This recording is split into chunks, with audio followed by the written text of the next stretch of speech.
សួស្តីអ្នកទាំងអស់គ្នាថ្ងៃសៅរ៍យើងទំនេរពីការងារយើងមករកត្រីបងប្អូន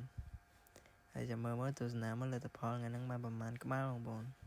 ជាដំបូងមុននឹងឈានចូលដល់ការលើកលបឥឡូវយើងមកមើលយន្តហោះសិនបាទហោះនៅពីលើក្បាលយើងតែម្ដងហើយនេះកំពុងដើររលបដីយ៉ាងម៉ាត់ដាក់វិញមកឃើញលបហើយឥឡូវគាត់កំពុងតែលើកទស្សនាមើលចូលអត់បងប្អូន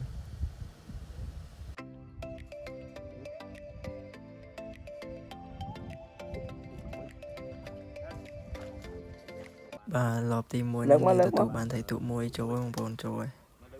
បានថៃទូ1ណ៎ចូលមួយបងប្អូន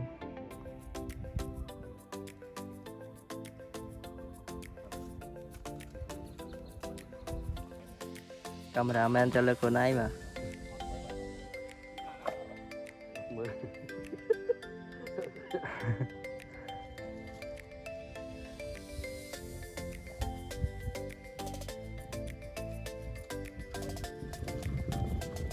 មកទៅភ្លាយបងប្អូនភ្លេងមែនភ្លាយក៏បញ្ចូលតាមបញ្ចូល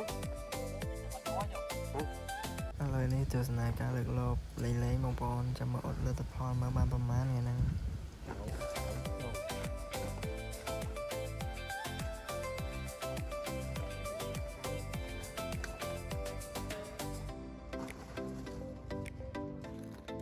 ថ្ងៃហ្នឹងអត់សូវបានថៃទួបានតែក៏ភ្លេងតែទាំងអស់គ្នា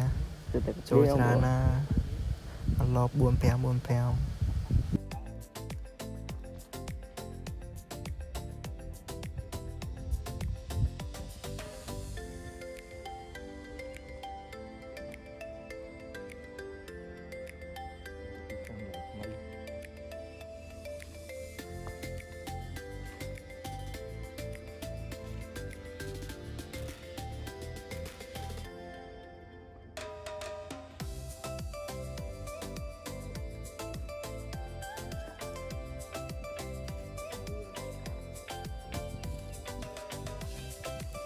នេះចូលតែក៏ភ្លេងអត់ទៅបានថៃទួហ្នឹង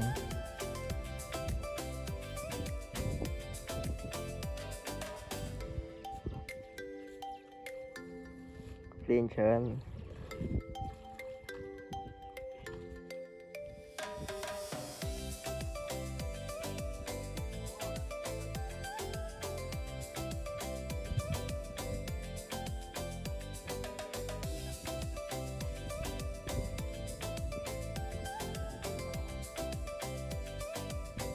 អរគុណអ្នកទាំងអស់គ្នាដែលបានទស្សនាដល់ចប់ជួបគ្នានៅវីដេអូក្រោយអរគុណ